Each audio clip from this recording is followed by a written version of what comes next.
Please give an energetic and warm welcome to the one and only Jaya Kishori ji.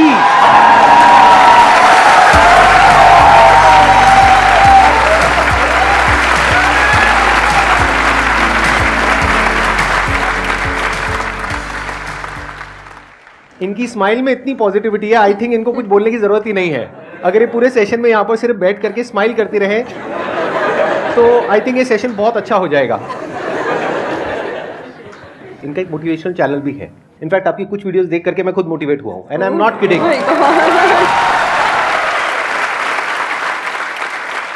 तो मैं personally आप सबको recommend करूंगा कि एक बार आप जा करके देखिए इनकी जो मोटिवेशनल वीडियोस हैं, और आप सबको बहुत कुछ सीखने को मिलेगा और बहुत अच्छा लगेगा। Thank you so much. और आपसे इंस्पायर होकर शायद हमने चैनल खोला है। तो मुझे तो लग रहा है मुझे मिल गया उसका अवार्ड कि आप उसको देखते हैं और सुनते हैं। थैंक यू सो मच, बहुत बड़ी बात है ये। यूट्यूब पे या इंटरनेट पे देखना एक अलग होता है, और जब आप फिजिकली वो चीज़ को फील कर सकते हैं, एक्चुअली एक ऑरा होता है, एक वाइब होता है, वो आपको फेस टू फेस ही मिल सकता है। तो आप सब बहुत लकी है, आज मैं भी लकी हूँ कि मुझे वो ऑरा, वो वाइब महसूस करने को मिल रहा है जो हम यूट्यूब पे ऑल टाइम देखते रहते हैं। और आज तो आप डबल लकी हैं क्योंकि मेरे साथ साथ आपको इनको भी सुनने का मौका मिल रहा है।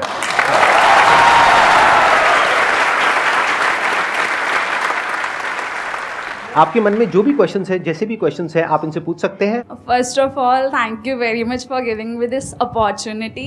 I want to ask you कि like आपने ये क्यों चूज़ किया कि you want to go into spirituality, कि मुझे इस चीज़ में ही जाना है? टू बी वेरी ऑनेस्ट, मैंने चूज़ नहीं किया था, इस स्थान ने मुझे चूज़ किया था, क्योंकि मैंने शुरुआत 6 साल की उम्र से की थी।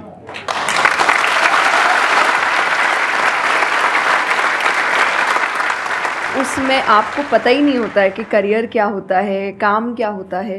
तो मैंने कुछ भी सोचा नहीं था, मेरे सामने चीज़ें आती गई, मुझे अच्छी लगती गई और मैं करती गई। और इसीलिए मैं हमेशा कहती हूँ अपने अंदर के बच्चे को ज़िंदा रखिए, क्योंकि वो कभी भी ये नहीं देखता इससे मेरा फ़ायदा होगा, या उसको अच्छी लगती है चीज़ और वो करता है। तो मैंने वो बचपने में मुझे वो चीज़ अच्छी लगी और मैंने उसको किया, और फिर अपने आप ही सामने चीज़ें आती गई, चाहे फिर वो भजन आए, फिर कथा आई, मोटिवेशनल सेशंस आए, जो जो सामने आता गया और जो जो मुझे लगा कि मेरे बस की बात है, मैं कर सकती हूँ, वो मैंने किया। और फिर मुझे पता ही नहीं चला कि कब सिचुएशन कहाँ हो गई। जब मुझे समझने का मौका मिला कि चलो कुछ बनते हैं, मैं ऑलरेडी बन चुकी थी।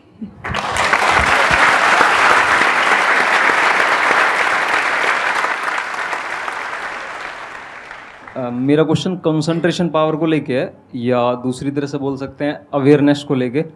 जैसे किसी भी काम पे जो ध्यान लगाने की कैपेबिलिटी होती है वो डिफ़र करती है पर्सन टू पर्सन। मुझे पूछना था क्या कोई इसका बायोलॉजिकल बेसिस भी है, या सिर्फ प्रैक्टिस पे डिपेंड करता है कि किसी की प्रैक्टिस थोड़ी कम है और किसी की ज़्यादा? कई ऐसे एक्सरसाइजेज है जो आपको हेल्प करती है कंसंट्रेशन के लिए। तो जो मैं एक्सरसाइज फॉलो करती हूँ वो लिसनिंग प्रैक्टिस है, कि मैं सोने से पहले या सुबह उठ के कुछ देर 5 मिनट्स 10 मिनट्स मैं बिल्कुल शांत माहौल में और मैं साउंड सुनने की कोशिश करती हूँ। और ऐसा माना जाता है कि जिस दिन आपको 5 से ज़्यादा साउंड सुनने लग जाए, और 5 का मतलब हुआ कि ऐसा नहीं कि आपके घर में टीवी और मिक्सी और सब चल रहा है तो आप कहे कि अरे भाई 5 साउंड सुनाई दे दिए, नहीं। जब शांति हो तो वो एक बहुत अच्छी प्रैक्टिस है जो आपके दिमाग को हेल्प करती है किसी एक चीज़ पर ध्यान लगाने के लिए। तो आप ऐसे कंसंट्रेशन पावर के एक्सरसाइजेज होती कर सकते हैं, और जो मैं करती हूँ मैंने आपको बताया, मैं रोज़ करती हूँ। अभी तक मैं 3 से आगे बढ़ी नहीं हूँ, लेकिन आई होप जल्दी 5 आवाज़ों से ज़्यादा सुनाई देने लग जाए।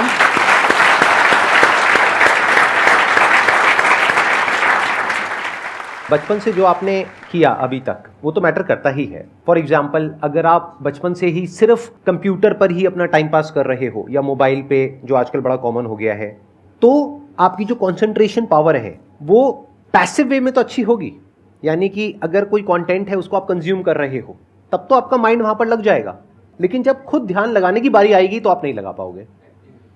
एक्टिव कंसंट्रेशन आप नहीं कर पाओगे। और वही आपका क्वेश्चन है कि जो अपनी एक्टिव कंसंट्रेशन पावर है उसको कैसे बढ़ाया जाए, यानी कि आप जब चाहे, जहां चाहे, जितनी देर के लिए चाहे उतनी देर के लिए अपना ध्यान लगा सके, और जब चाहे वहां से ध्यान हटा सके। इसी को कहेंगे ना कि एक्चुअल में आपका जो ध्यान है वो आपके कंट्रोल में है।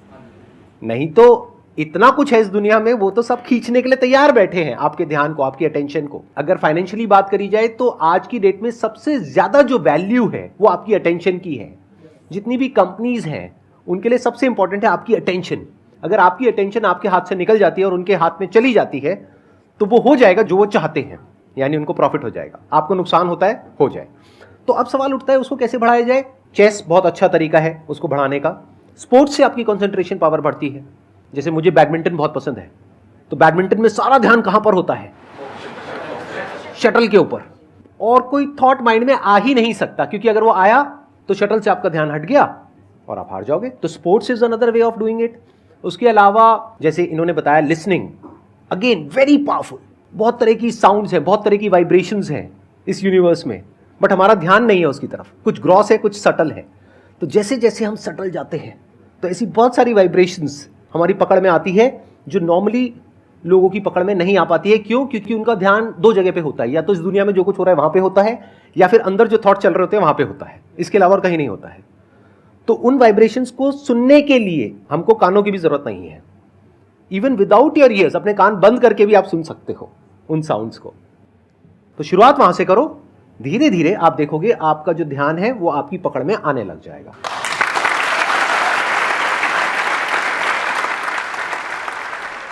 मेरा क्वेश्चन आपसे मतलब दोनों से ही है, वो ये कि हम लोग मतलब आज की सोशल मीडिया वाला ज़माना है तो हम लोग बहुत डिस्ट्रैक्टेड रहते हैं, और जब भी स्पिरिचुअलिटी की बात होती है फैमिली में, फ्रेंड्स में, तो सभी ये कहते हैं कि स्पिरिचुअल अभी होने की ज़रूरत नहीं है, करियर पे ध्यान दो, अभी कौन सा टाइम है, बाद में देख लेना। और हम लोगों के घरों में भी हम देखते हैं। तो मैम ये चीज़ कैसे, मतलब उनको कैसे समझाई जाए कि ये चीज़ कितनी इम्पॉर्टेंट है और उसकी इम्पोर्टेंस क्या है? मेरे हिसाब से, और आई थिंक मेरे क्या पूरी दुनिया के हिसाब से, जो भी स्पिरिचुअलिटी को ठीक से समझता है ये यंग एज प्रोसेस ही है। जैसे अगर आप रिलीजियस वे में भी सुने तो भगवान को हम कुछ भी चढ़ाते हैं वो फ्रेश होता है।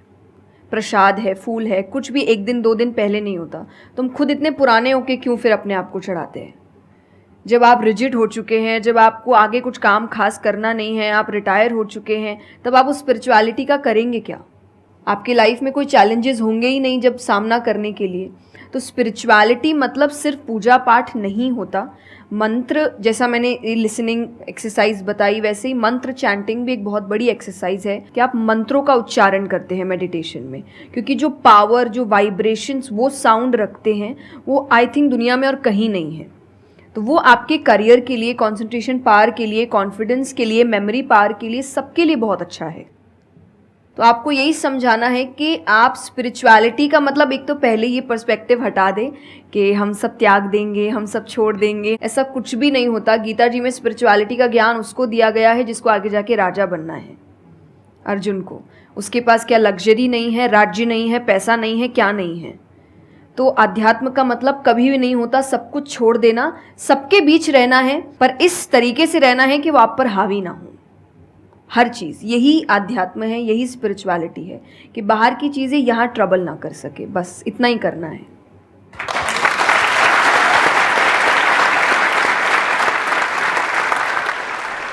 अर्जुन कह रहा है कि क्या मैं सब कुछ छोड़ छाड़ के चला जाऊं? और भगवान कृष्ण उसको क्या बोल रहे हैं कि अभी जो तुम्हें करना है उस पर ध्यान दो। सब कुछ छोड़ना सॉल्यूशन नहीं है।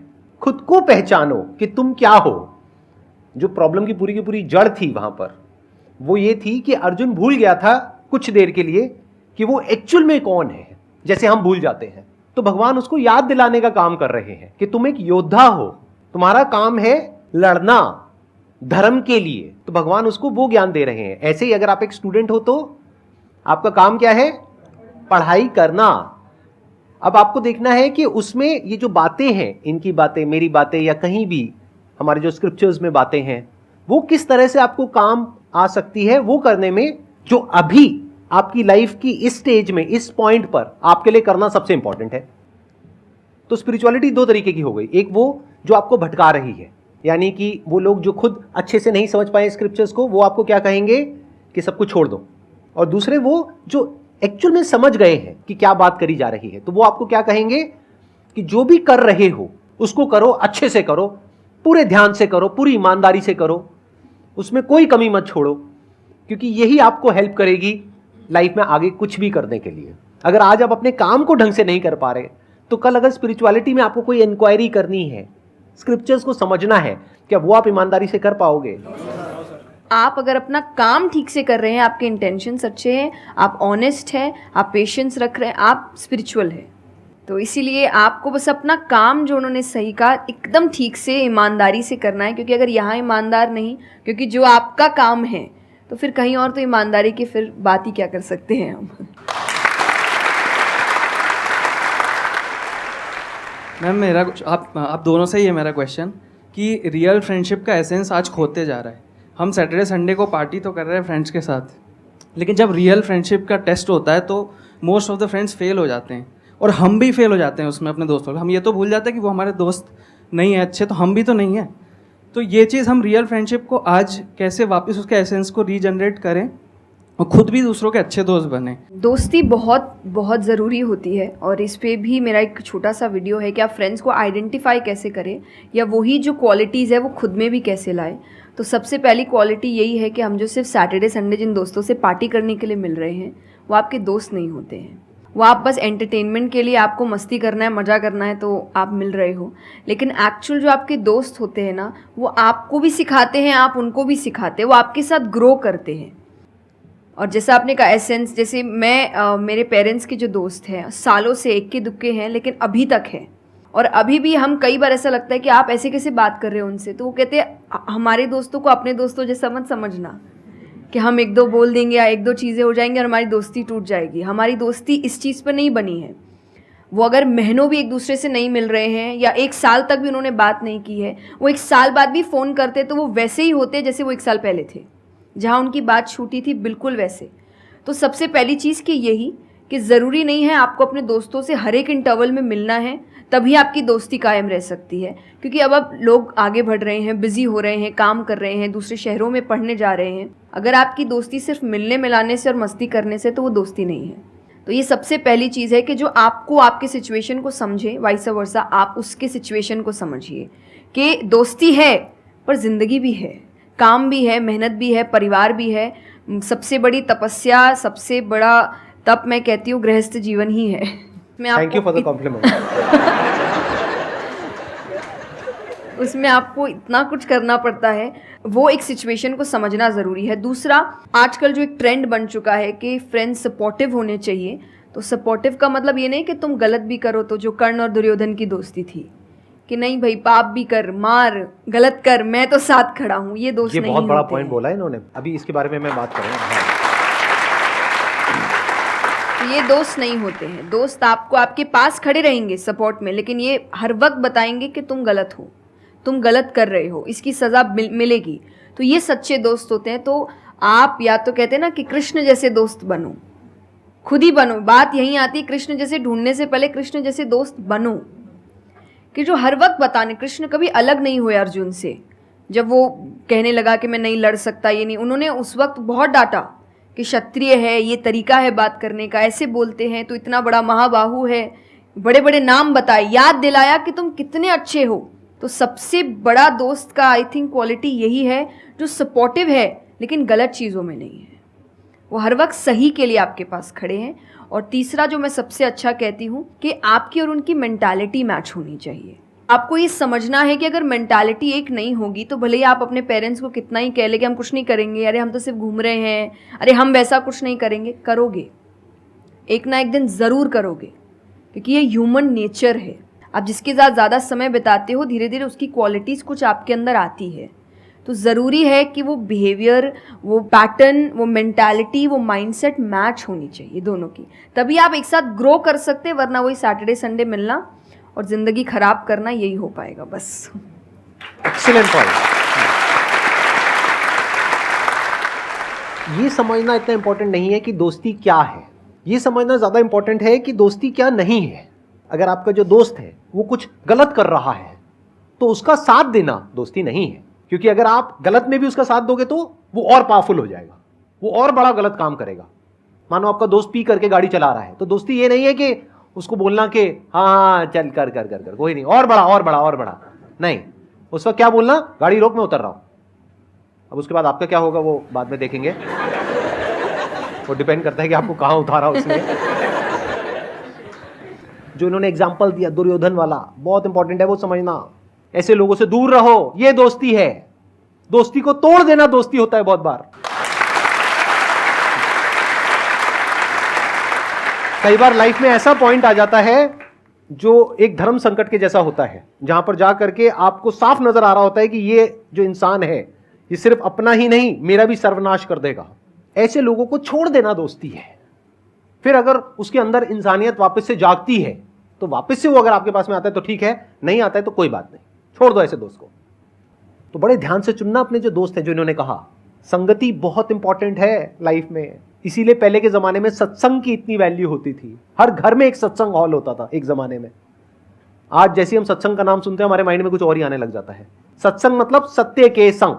सत्य मतलब वही जो इन्होंने कहा कि जब कोई सही रास्ते पे चल रहा है तो उसका साथ देना, और कोई झूठ के रास्ते पे चल रहा है, कोई गलत काम कर रहा है तो उसका साथ छोड़ देना।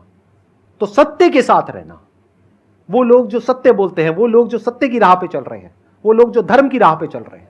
ये वर्ड सुनने में आपको थोड़े से पुराने लगेंगे, लेकिन अगर इसकी डेप्थ को आप समझोगे तो अंदर से आप समझ पाओगे कि मैं क्या बोल रहा हूं, किस लेवल से बोल रहा हूं। Hello sir, hello ma'am.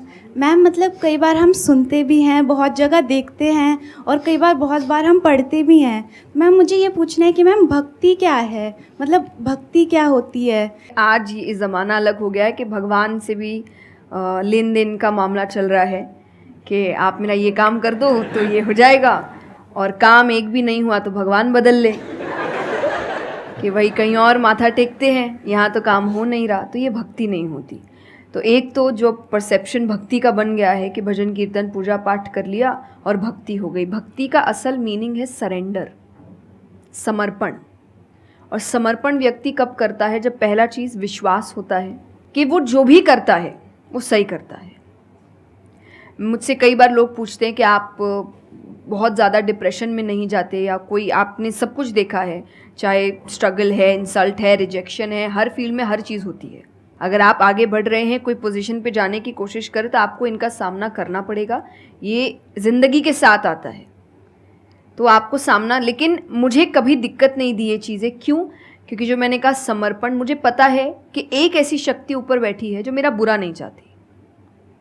तो कई बार बुरी चीज़ें भी मेरी ज़िंदगी में हो रही है, मुझे पता है वो मेरे अच्छे के लिए है क्योंकि वो कर रहा है। तो ये समर्पण, ये भक्ति है। तो ये आपको हारने नहीं देती। क्यों हारेंगे आप? क्योंकि आपको पता है ना कि वो हारने देगा नहीं। तो आप अपने आप गिरे, आप फिर उठेंगे कि नहीं भाई अभी गिरना शायद ज़रूरी होगा, उसका इशारा है, इसीलिए चलो फिर उठते हैं, फिर आगे बढ़ते हैं। तो अर्जुन ने भी जब समर्पण की बात गीता जी में आती है तो कई लोग कहते हैं कि धर्म का मतलब होता है अंधविश्वास। नहीं, क्योंकि अगर अंधविश्वास होता, अंधविश्वास में क्वेश्चन करना अलाउड नहीं होता आपको। गीता अगर सिर्फ भगवान की बात होती तो 2 पन्ने में ख़त्म हो गई होती। ये दोनों के बीच की बात है जिसमें अर्जुन ये जानते हुए कि सामने कौन खड़ा है, क्वेश्चन करने की तो कोई सवाल ही नहीं था वहाँ पर कि भगवान लड़ने बोल रहा है, क्या क्वेश्चन करना। पर उसने कंटिन्यूसली क्वेश्चंस किए हैं, पर उसका भी नाम आया था समर्पण, कि वो समर्पित होकर क्वेश्चन कर रहा था कि ये जो खड़ा है ये मेरे हर सवाल का जवाब जानता है, ये मुझसे कभी कुछ गलत काम नहीं कराएगा। लेकिन इसका मतलब ये नहीं कि मैं अपनी जिज्ञासा बाहर नहीं निकालूंगा, मैं अपने क्वेश्चंस पूछूंगा।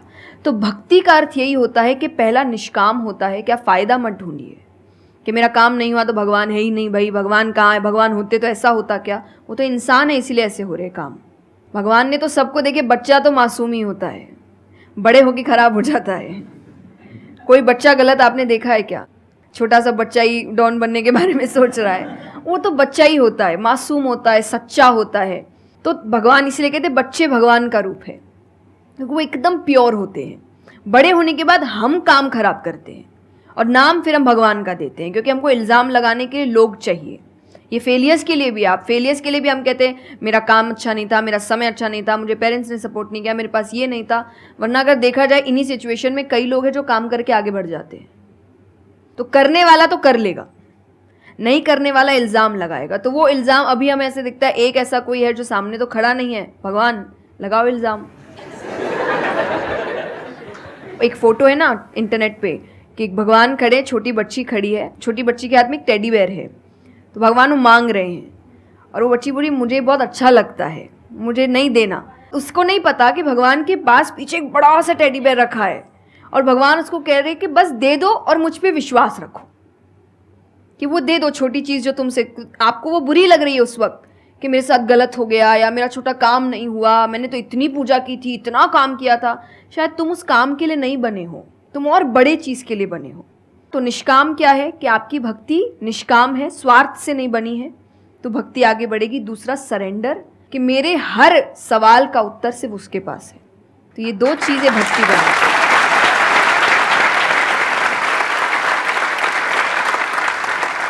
मेरा मन कर रहा है कि मैं बैठ करके बस आराम से आपको सुनता रहूं, मेरे को इतना अच्छा लग रहा है। आप प्लीज़ थोड़ा सा और बोलिए इसके बारे में, भक्ति के बारे में। मुझे सही में बहुत, कितने लोग चाहते हैं कि थोड़ा और बोले?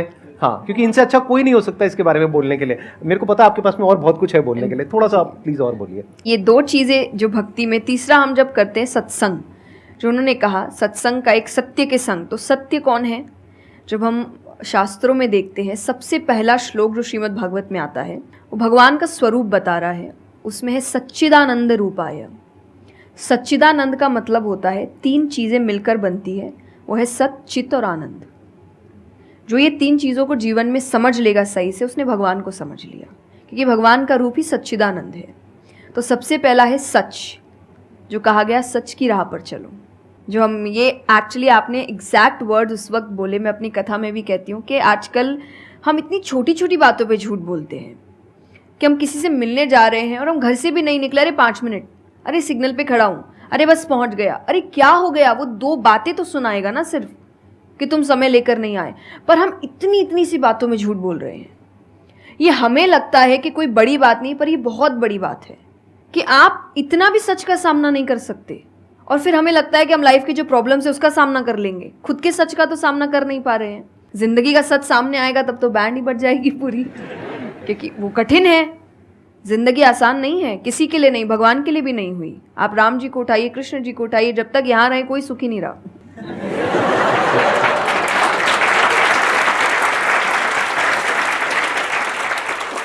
तो सुखी तो कोई नहीं रहा यहाँ पर, आपको सुख खुद ढूंढना पड़ता है, आपको अपना जीवन खुद निकालना पड़ता है अपने चॉइसेस को लेकर। तो इसीलिए पहला सत है।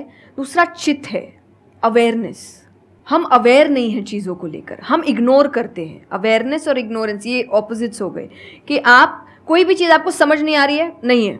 मैं अधिकतर नास्तिक लोगों को आप देखिए, उनको अगर पूछे ना भगवान को मानते हैं, तो उनके पास एग्जैक्ट रीजंस नहीं होते कि क्यों नहीं मानते, बस नहीं है, दिखा नहीं, मुझे नहीं दिखा तो नहीं है। तो तुम्हें तो बहुत चीज़ें नहीं दिख रही। मेरे पापा इस पर मैंने एक बार से क्वेश्चन किया था कि बोले तो पापा कैसे जवाब दे? तो पापा बोले उनको पूछना उन्होंने अपने परदादा को देखा था।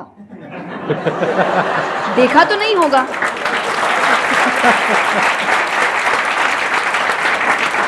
सुना है, दादा से सुना है, पापा से सुना है कि थे, मैंने तो नहीं देखा, तो मैं बोल दूं वो थे ही नहीं। कुछ तो सच्चाई होगी, उसको ढूंढने की कोशिश करो। मैं धर्म के लिए हमेशा कहती हूँ कि आपको ढूंढना पड़ेगा।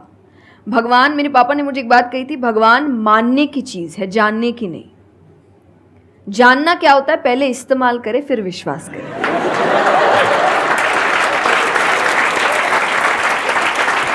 कि पहले देखेंगे है कि नहीं है, फिर बताएंगे, तो वो तो भगवान है, वो कहेंगे देख मैं भी घुमाता हूँ। वो भगवान है भाई, उनको अगर आप बोलोगे कि मेरे सामने आ, मुझे दिखा तू है कि नहीं, तो बोलेंगे घूम, नहीं दिखाता, कभी नहीं हुई, नहीं जा। तो भगवान मानने की चीज़ है, मानो वो अपने आप जना देंगे वो कहाँ है। तो भगवान के लिए माना गया कि पहले आपको मानना पड़ता है, दैट इज सरेंडर, कि मैं मानता हूँ, मैं इसीलिए पढ़ रहा हूँ। अधिकतर लोग अभी पढ़ क्यों रहे हैं, जान क्यों रहे हैं? गलत साबित करने के लिए। और दुनिया के लिए भी, आप किसी भी चीज़ को जानने की कोशिश करो तो सिर्फ एक खाली दिमाग से जानने की कोशिश करो, अपने दिमाग से नहीं कि मुझे गलत साबित करना इसीलिए पढ़ता हूँ चलो। तो फिर आपका दिमाग सीधा उस गलत बात पे ही जाएगा कि देखो मैंने तो बोला ही था गलत है, और उसके आसपास कितनी अच्छी बातें लिखी होगी आप देखेंगे नहीं। पर आपको जो बस साबित करना है, आप उस लोग सुनते भी आजकल इसीलिए हैं। मैं कथा में एक बात कहती कि बस आजकल कथा ही बची है सुनने वाली चीज़, वरना आप कहीं भी 2 लोगों को देखिए वो बोलेगा मैं बोलता हूँ, नहीं मैं बोलता हूँ, नहीं मैं बोलता हूँ। दुख देखिए किसी के, प्रॉब्लम्स को एक बोलता है अरे मेरी ज़िंदगी अच्छी नहीं चल रही, अरे मेरी उससे भी खराब है। आप किसी से मदद भी कहाँ मांगेंगे कि वो एक दुख सुनाओ वो 4 सुनाता है, तो क्या ही मदद मांगे कि तो मेरे से दुखी है, तू मेरे से और 500 रुपये रख भाई। ये तो तो लोग हर वक्त कोई सुनना नहीं चाह रहा, और सुन भी रहे हैं तो इसीलिए कि ताकि बस मैं बोल सकूं, कि ये ख़त्म करे बस, जल्दी से ये चुप हो ताकि मैं बोलूं। तो ये बंद करिए। भगवान ने अर्जुन की पहले पूरी बात सुनी थी, एक बार भी बीच में इंटरप्ट नहीं किया, उसकी पूरी बात सुनी। क्यों? तभी वो आंसर ठीक से कर पाएंगे। अगर आप बीच में हर चीज़ में इंटरप्ट करेंगे, लोगों के ओपिनियंस में इंटरप्ट करेंगे, तो आप उनकी बात को नहीं समझ पाएंगे। जितना सुनेंगे उतना सीखेंगे, क्योंकि बोलोगे तो वही जो आता है, पर सुनोगे तो कई बार ऐसी चीज़ें पता चलेगी जो नहीं पता, जो नहीं आता है। तो सत्संग यही है। आप लोग एक काम करो, अपना मोबाइल ऑन करो और अपने घर पे फोन कर दो कि शाम तक हम यहीं बैठे हैं। मतलब मेरा मन तो नहीं है यहाँ से आज उठने का, मेरा मन है आराम से बैठ करके इनसे सुनने का। मुझे तो बहुत अच्छा लग रहा है, लेकिन आई एम नॉट श्योर कि इनके पास में इतना टाइम होगा या नहीं होगा। आप प्लीज, आई एम सॉरी, मैंने आपको इंटरप्ट किया। नहीं नहीं, बिल्कुल। तो यही छोटी छोटी बातें हैं, देखिए। और आनंद का मतलब एक्चुअली परमानेंट हैप्पीनेस होता है, जो आपको भगवान के साथ ही मिलता है, कि आपको किसी की ज़रूरत नहीं है, बाकी सब कुछ टेम्पररी है। और टेम्पररी खुशियों के लिए भगवान ने अर्जुन को लड़ने के लिए इसलिए नहीं बोला था कि तेको राज्य मिल जाएगा, खुशी मिलेगी, पैसा मिल जाएगा। नहीं, एक परमानेंट हैप्पीनेस थी कि मैंने अपना काम अच्छे से किया, उसके लिए लड़ो। तो जो भी काम कर रहे हो परमानेंट क्या है उसमें वो देखो, और ये आपकी सक्सेस पे भी काम आता है। भगवान, जैसे अब हम कहते हैं ना कि दुनिया में कुछ सच नहीं है, संसार सच नहीं, इसका मतलब क्या? छोड़ने के लिए नहीं।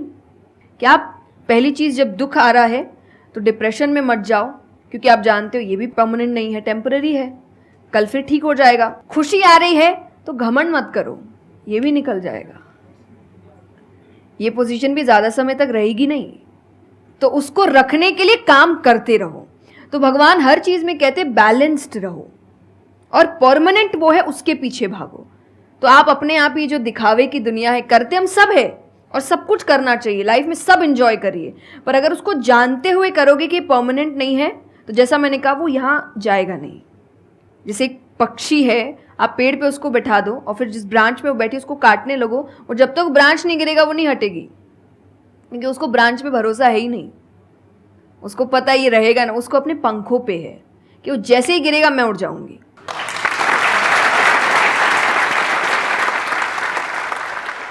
एक सॉन्ग अगर आप प्लीज, उस पे हम एंड कर सकते हैं सेशन को। हाँ, अगर आपको कोई प्रॉब्लम ना हो तो। हाँ प्लीज।